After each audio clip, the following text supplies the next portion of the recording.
As in a blind spot, you need to point the camera. Or we can ask for their consent to be in the recording. Yeah. Is everyone here okay with being a part of Andrea's recording? All right. Okay. Yeah. Should be good to go from here. Just once you resume the meet the. Can I see the presentation now? Like, Oh yeah, you can see. So she should be able. Yeah, just once you click resume. Should go there.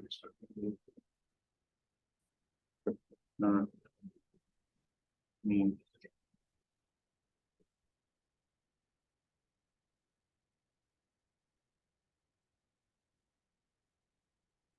There's a sharing pause, but every time I try to unpause it, let me stop sharing and start again.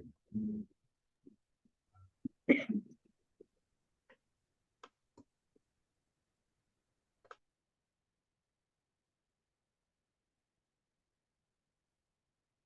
it a max setting?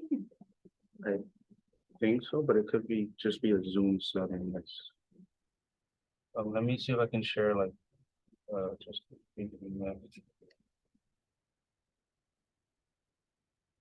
up there. It will show your desktop, but it will also show the slides. Is it optimal to share the links now? Because then in the middle of your presentation. yeah, no problem. Yeah, that could work. Okay.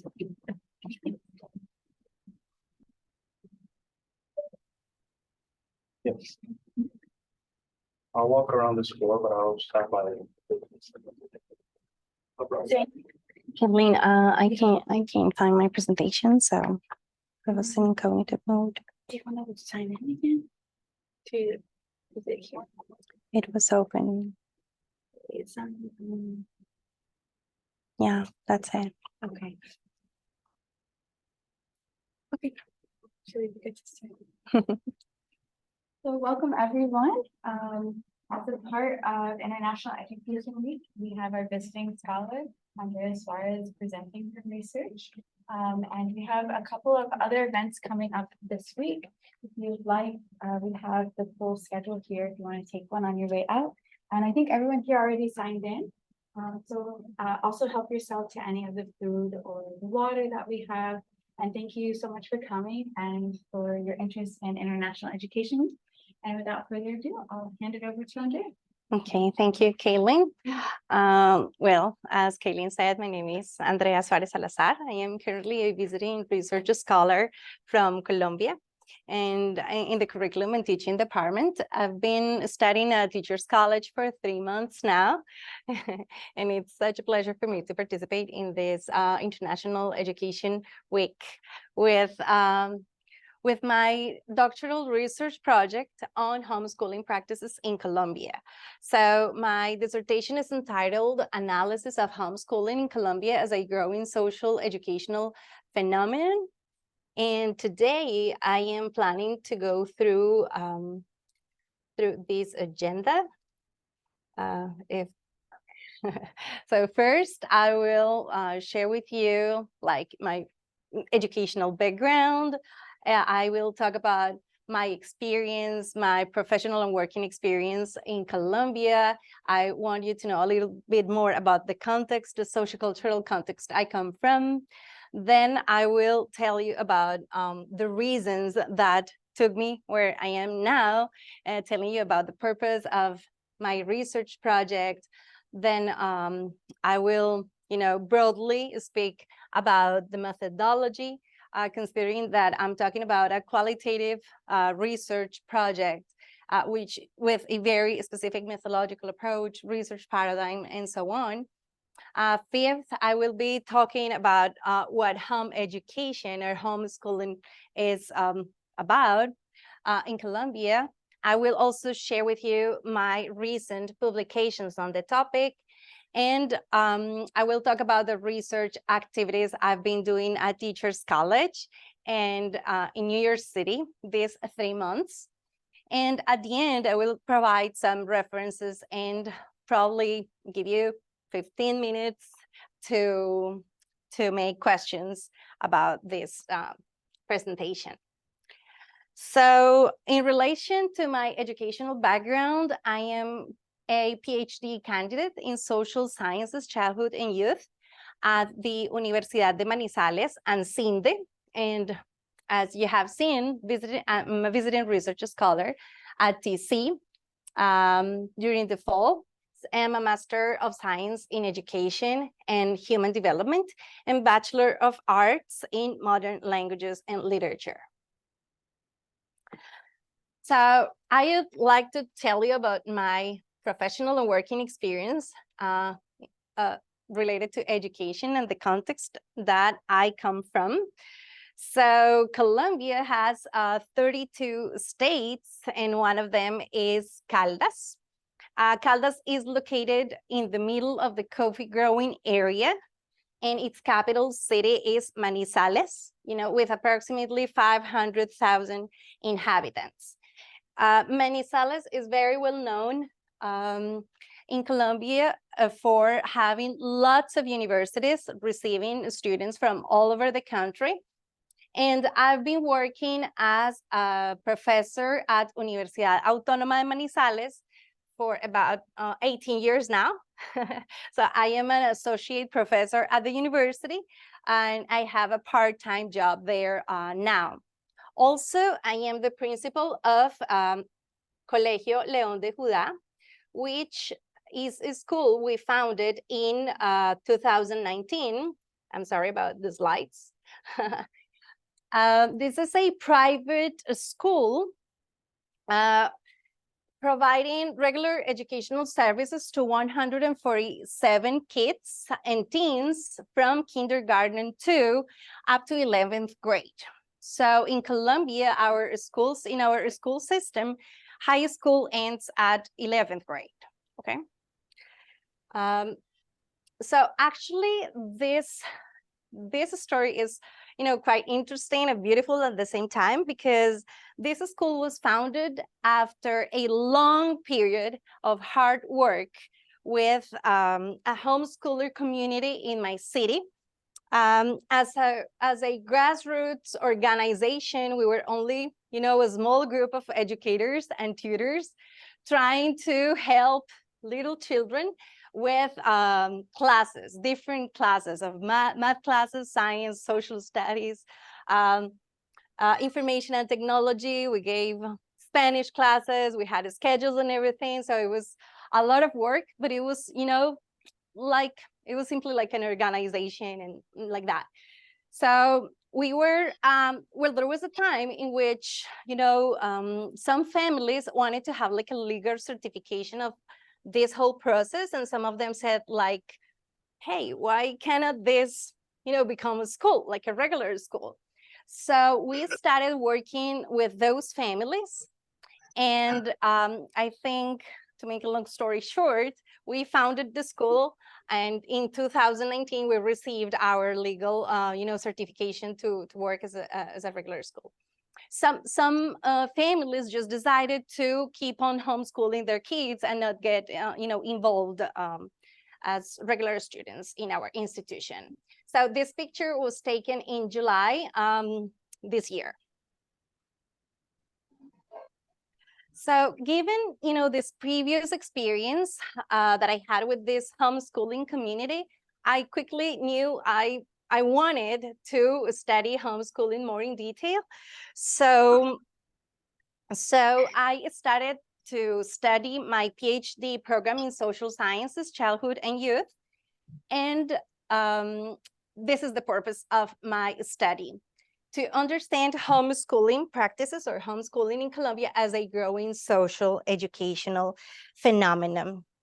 Well, I know statistics are hard to tell at times, but according to a survey, a survey that the National Home Education Research Institute did this year, there is an estimate number of 3.5 million homeschooled children in this country. So well, when I think about these numbers and everything, this is a phenomenon that is still for minorities, yeah, for very specific groups of people. And interestingly, in my research, I've found like around 30 doctoral theses about homeschooling in the US. Interestingly, to my knowledge, I have not found any in Colombia. So it seems to me that this is going to be like the first doctoral dissertation in the country, and I feel like encouraged to keep on doing research about it. And this is also one of the reasons I am, studying this, and I also have other interests and objectives I want to achieve with this process. So I would also like to identify the most meaningful homeschooling approaches in Colombia and be able to talk about their origin, history, and principles. I would like to analyze the content of the information presented in some Colombian digital educational resources and websites about homeschooling services. And I would like to explore the lived experiences, motivations, and perceptions of homeschooling leaders, school principals, parents, and homeschooled kids and teens. So in reference to the methodology, I should say this is a qualitative study using the textual hermeneutics as the methodological approach, which in simple terms means interpretation. So we say that when we use a methodological approach, a hermeneutical methodological approach, what we are doing is giving meaning to the written word. So we basically have two embedded assumptions when we talk about this. The first one is that humans experience the world, through language, and language itself provides, both knowledge and understanding. So that's basically what I'm referring to when I say that it's the textual hermeneutical approach. And its research paradigm is of course focused on interpretation. So this study has ontological, epistemological, and methodological assumptions. From its ontological assumptions, I could say homeschooling practices as being part of a very complex and diverse social reality in which many diverse realities can coexist at the same time. Having said this, we could say that this research should be understood as an intersubjective and interdisciplinary knowledge creation that will analyze the phenomenon from a historical and cultural perspective. From the epistemological assumptions, we understand this phenomenon as a reality that is being symbolically represented by some individuals that wouldn't be together if it were not because of their interest in homeschooling. So thanks, Danny, for that, because that was a great tip I received from my tutor. This study will allow the creation of meaningful knowledge around a phenomenon that has not been studied in depth in our national context. And from its methodological assumptions, we could say this study is interactive and emerging. Thus, knowledge will be built on the basis of the speech provided by the participants and some intentionally selected text fragments that are found in some websites. So let me explain this a little more in detail. So what is this issue about home education in Colombia? Well, so far, I have identified 5. Okay, but before saying that, I'm sorry, the slides.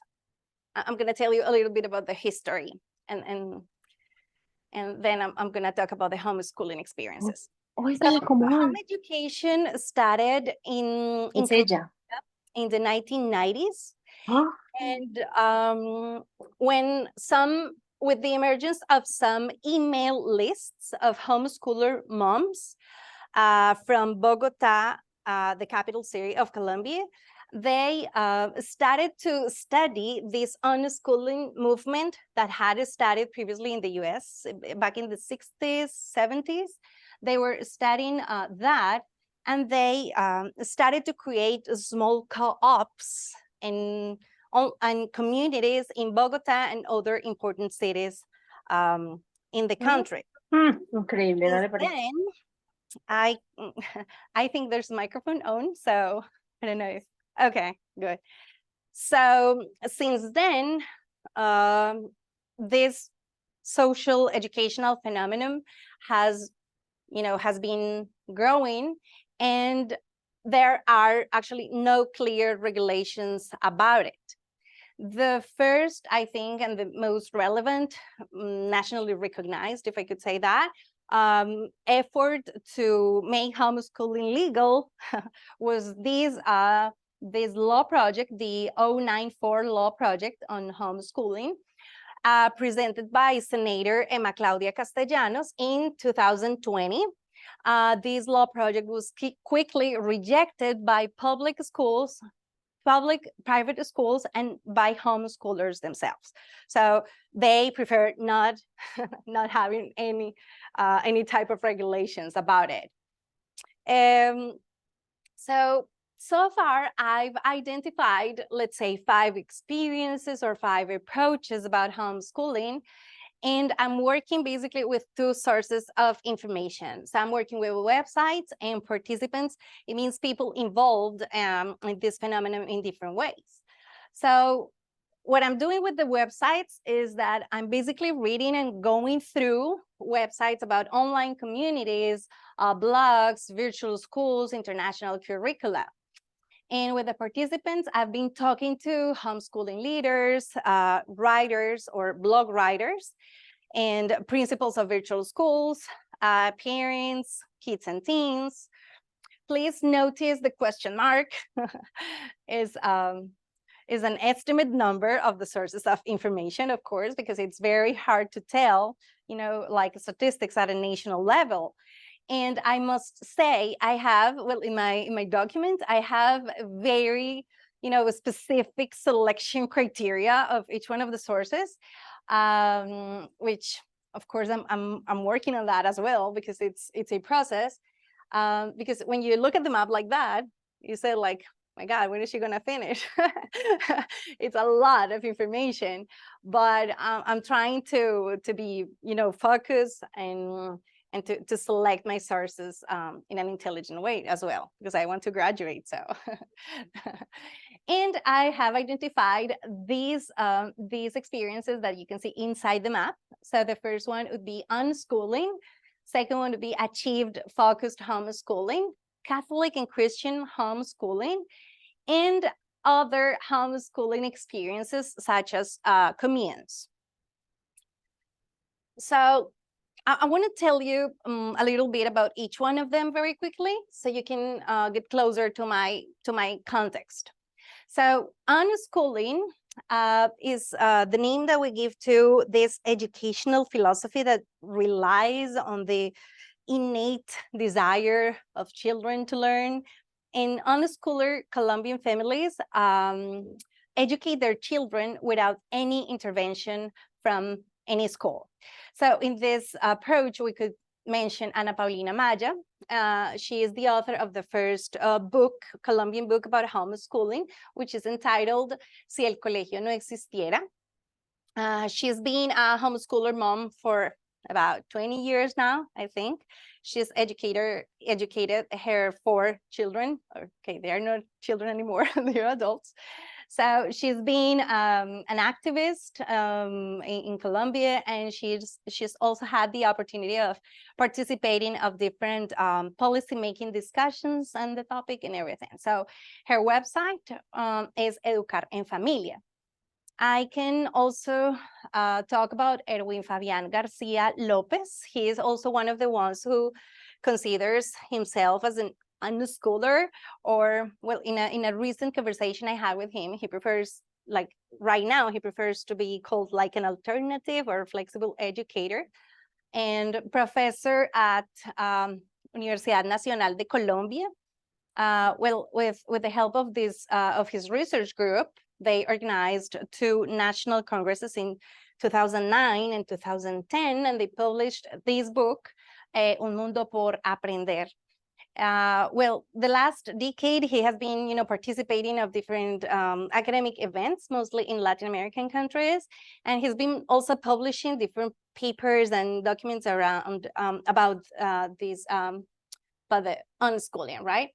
But so far, well, to my knowledge, Universidad Nacional de Colombia has not organized any other national congresses about this. So just to tell you a little bit about it.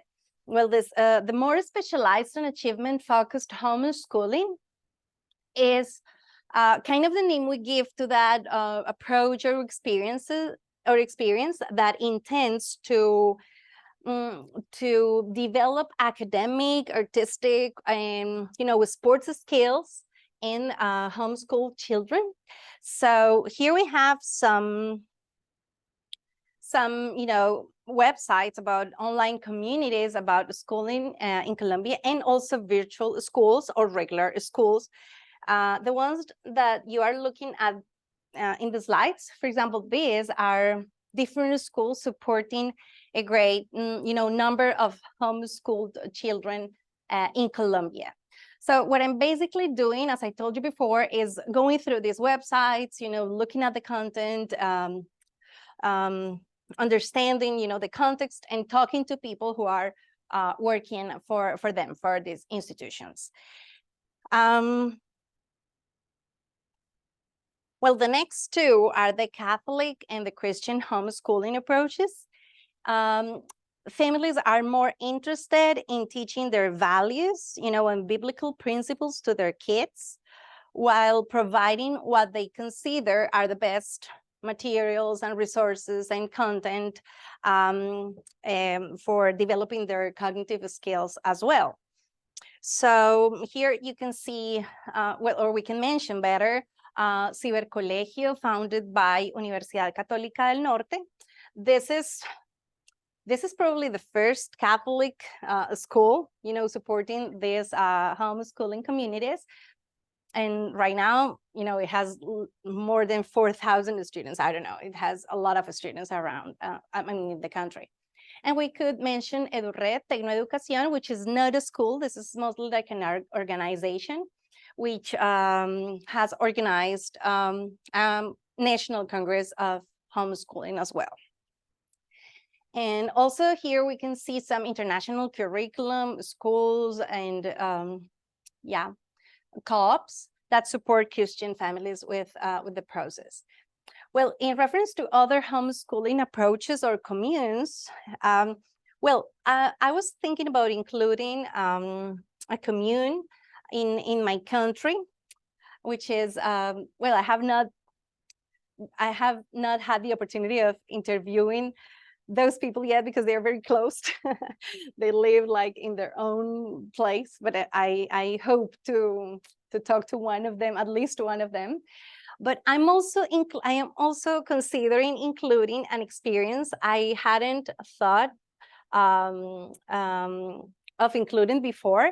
And it's this case of people who were involved in the school system in Colombia, and they came to the US and they started to homeschool in the US for different reasons. So I was like, okay, this sounds interesting. I have interviewed 2 families, and I think I will include other experiences in that part, in that section. Okay, so now I want to talk to you a little bit about my recent publications.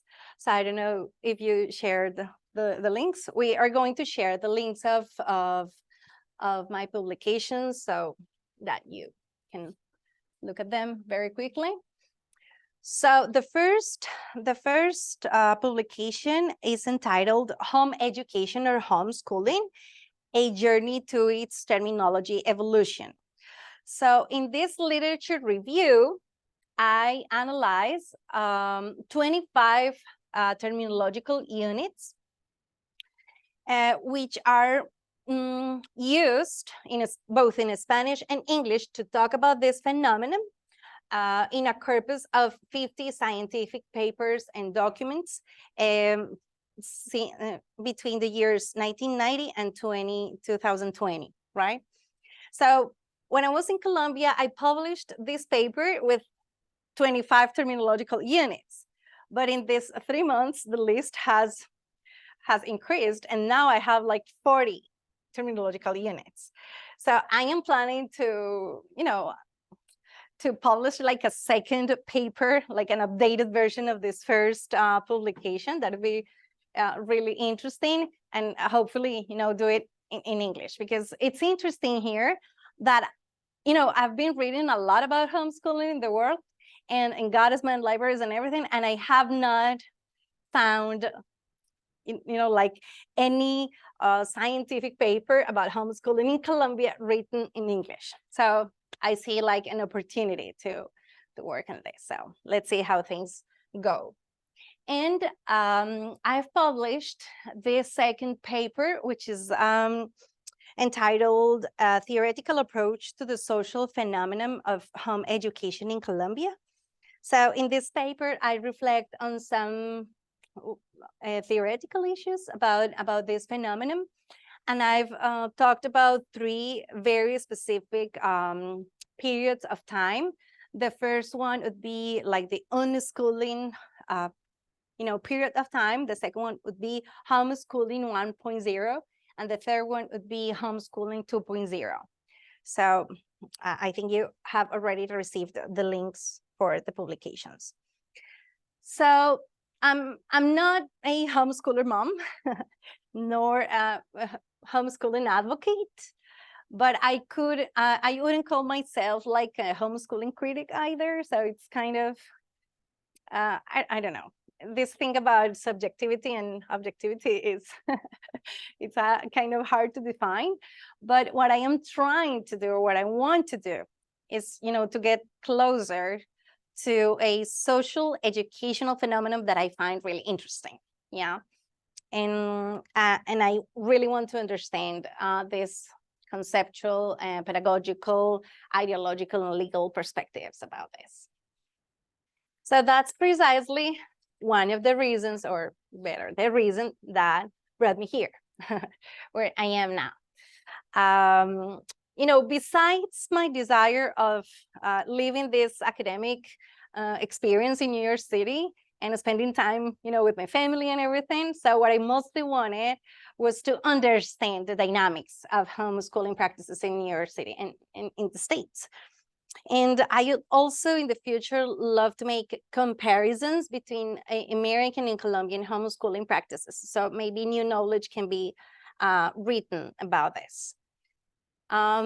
So I arrived in New York City last August 25th. And since then, I've done lots of things. I've been reading a lot.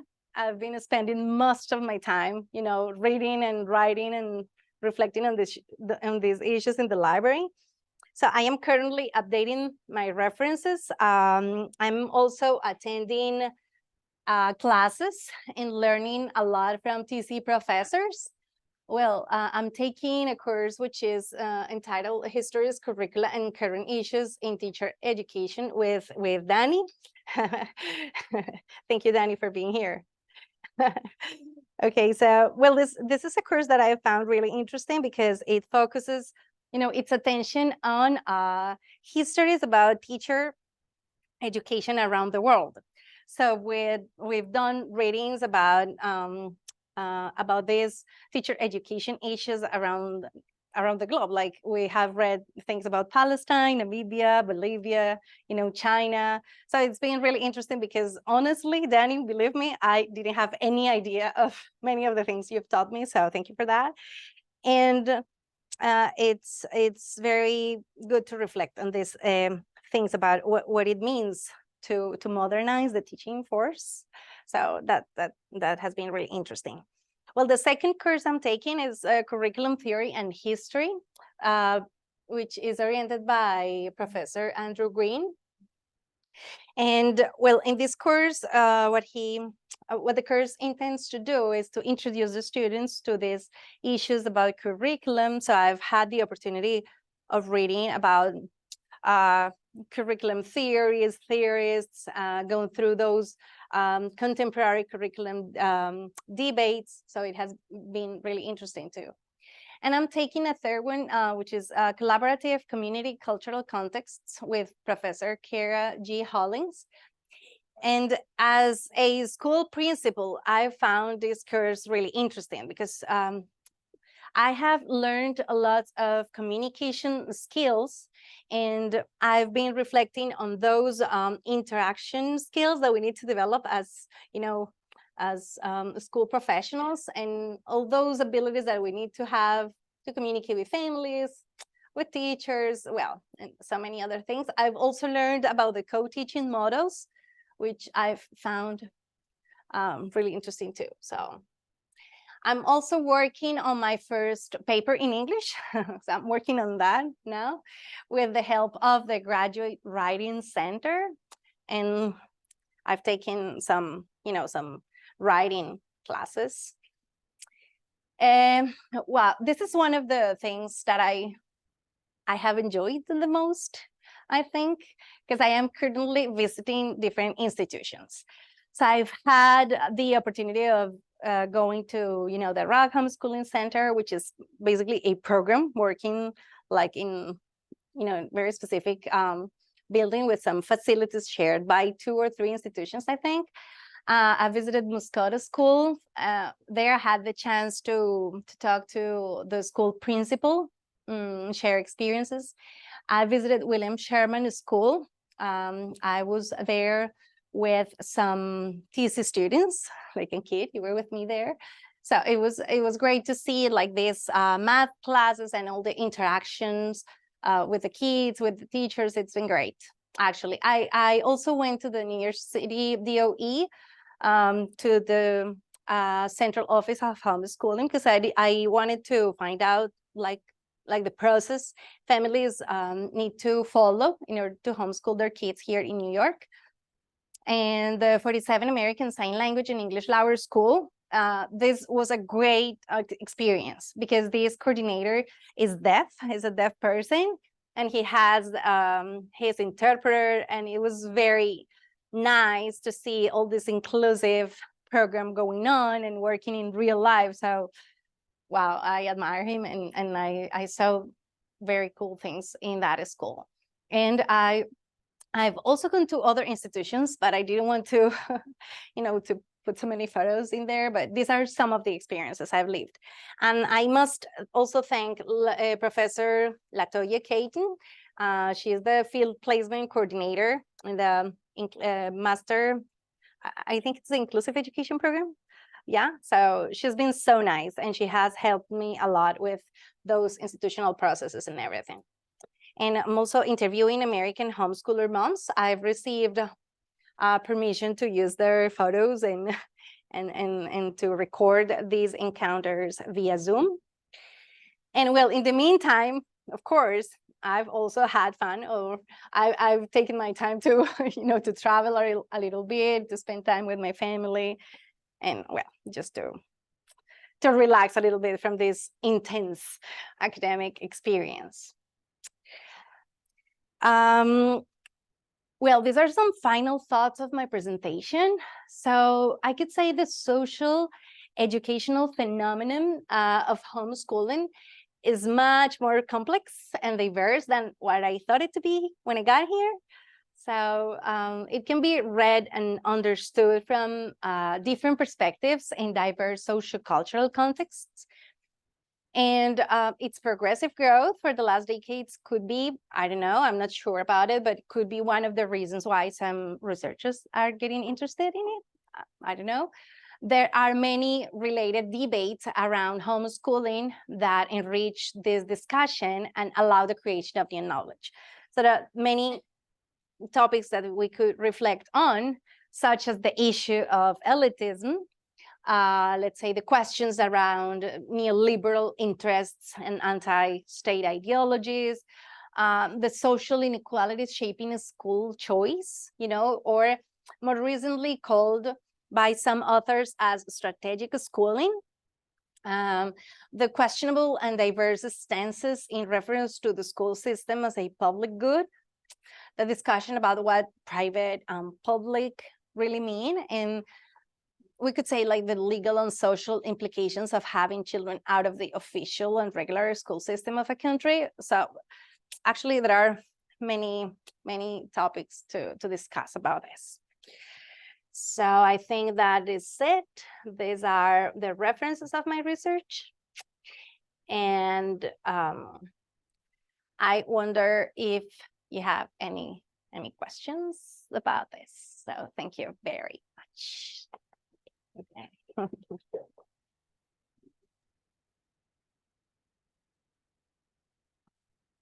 Yeah.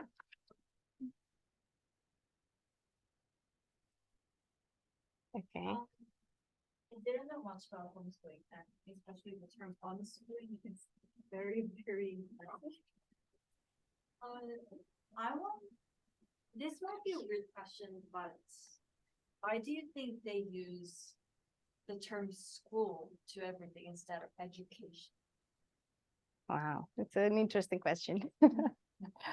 Well, I think education is a more general term.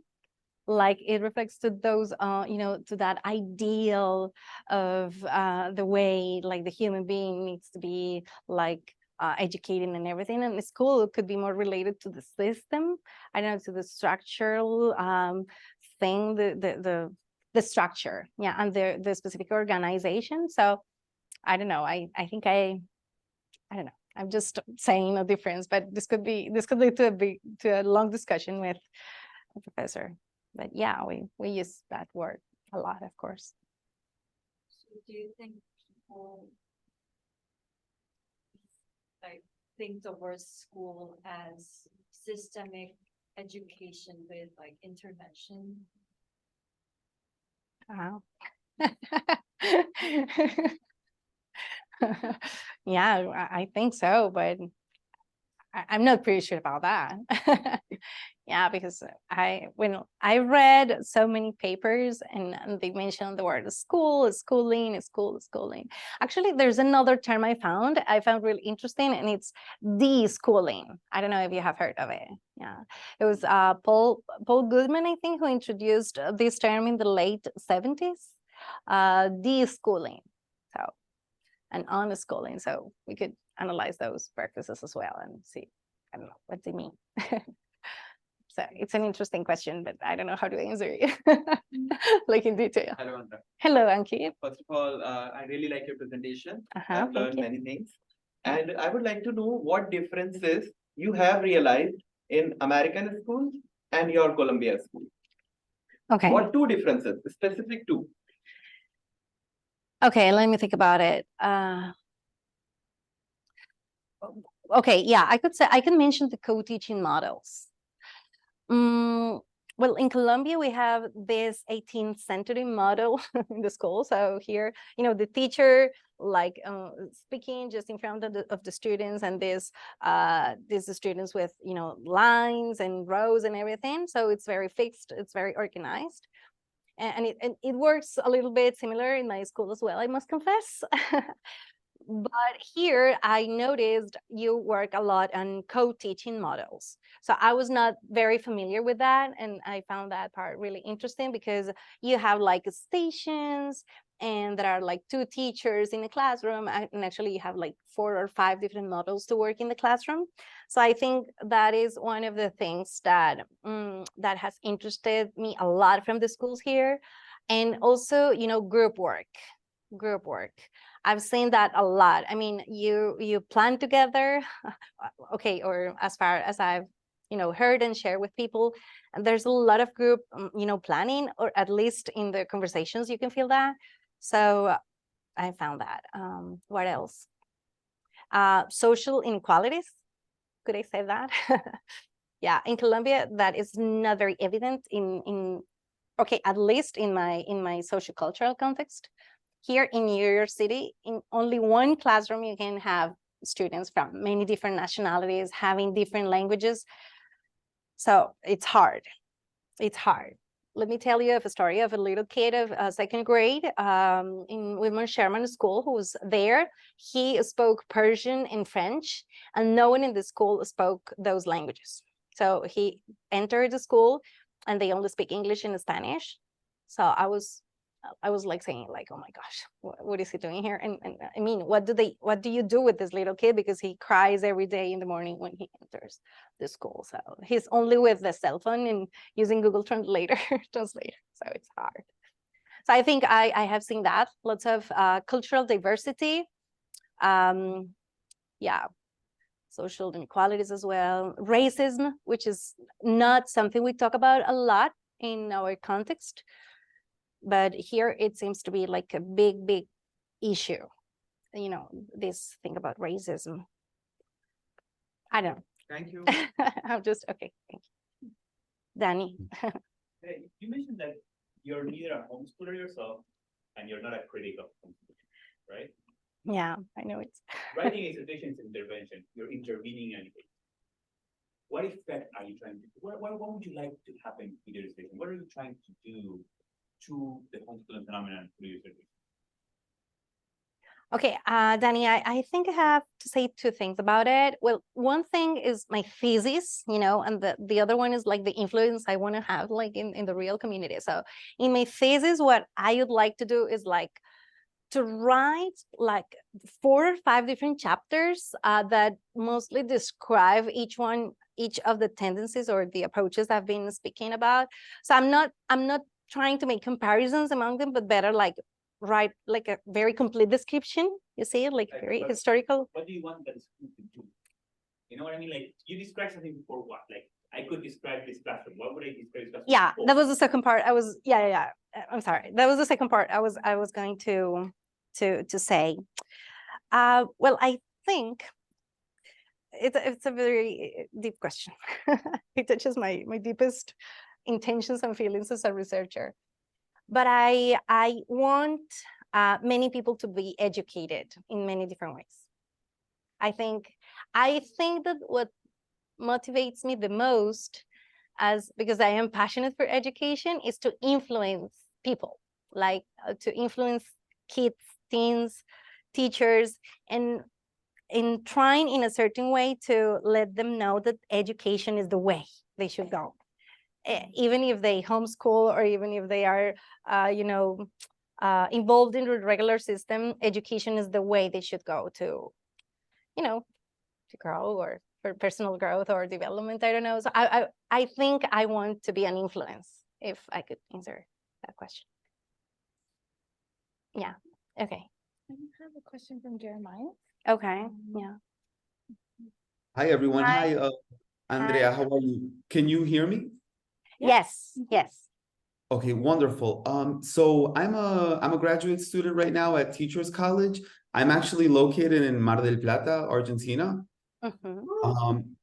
In case if you have any interest, I'm in contact with some homeschooling communities here in Mar del Plata. If that would help your research in any way, I can definitely share some information. Wow.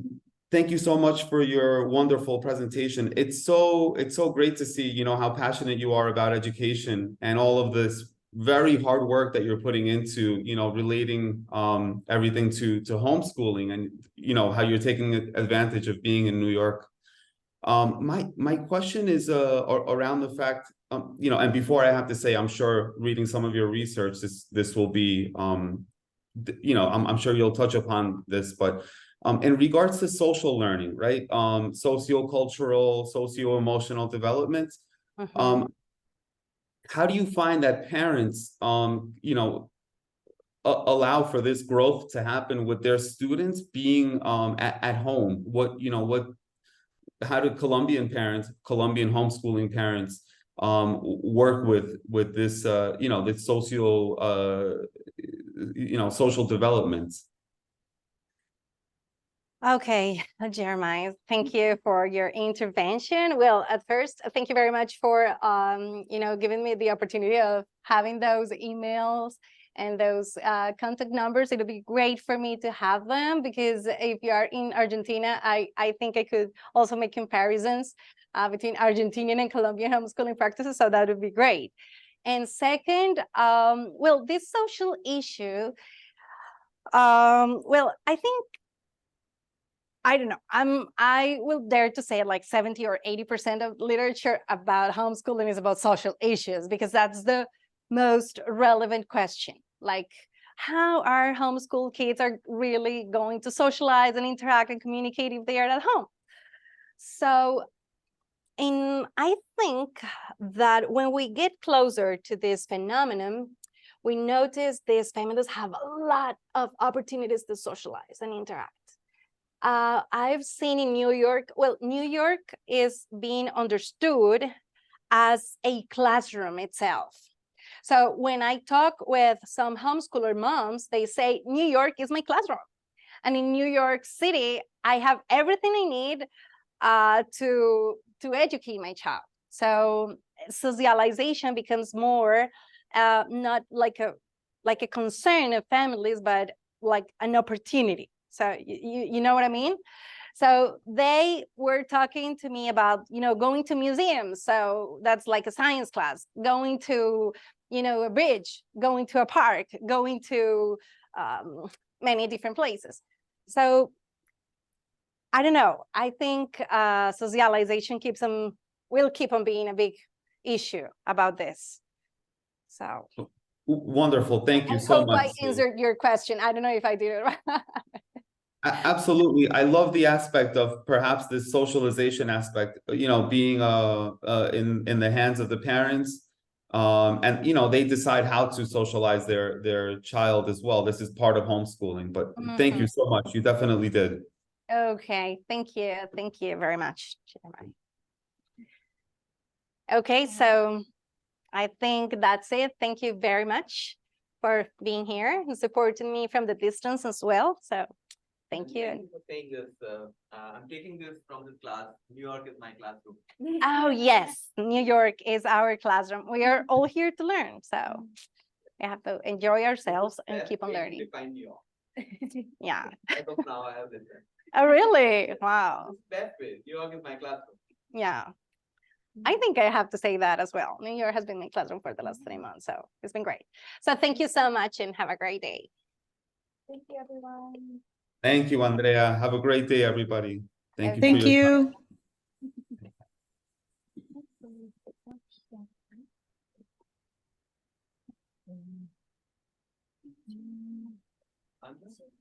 Answer? Talk to Deepak. Because of everyone. Wow. Recorded? Yeah. Right? Mhm. Recording. Oh, Okay, after stopping, you will receive an email notification with the class recording. So, okay.